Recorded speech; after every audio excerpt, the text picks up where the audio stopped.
Hello दोस्तों, आप लोगों के लिए एक प्यारा सा ब्याह गीत लेके आई हूँ। मैं आपकी राधिका। हमारे चैनल पे आप सभी का बहुत बहुत स्वागत है। सारी यूट्यूब फैमिली को मेरा सादर प्रणाम। हमारी फैमिली बहुत ही अच्छी है। वीडियो आप लोग देखते हैं, अच्छा लगता है, कमेंट भी अच्छा लगता है। आप लोग देखिए और फुलवाच करके बताइएगा गीत कैसा लगा आप लोगों को। विवाह गीत है।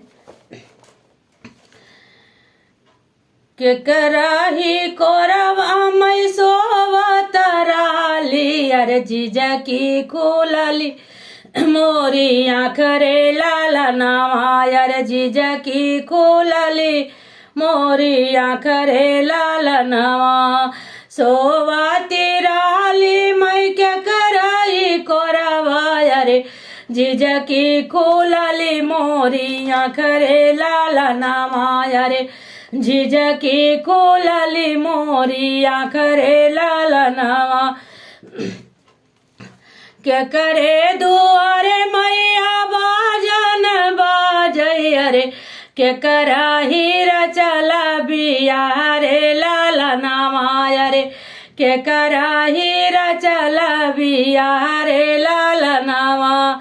सोवत रालू बेटी दादी के कोरावा, अरे जीजा की खुलली तोरी आँख रे लाला नावा, अरे जीजा की खुलल तोरी आँख रे लाला नावा।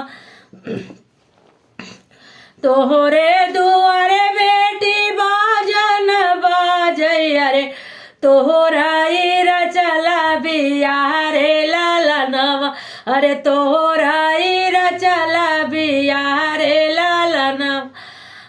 कराई कोरवा मई सोवती रहली, अरे जीजा की खुलली मोरी आँख रे लाला नावा, अरे जीजा की खुलली मोरी आँख रे लाला नावा।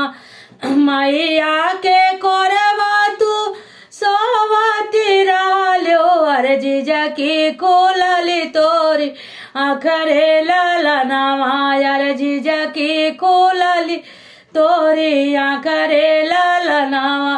तोरे दुआरे बेटी बाजन बाज, अरे तोहरा हीरा चला बिया रे लाला नावा, अरे तोहरा हीरा चला बिया रे लाला नावा।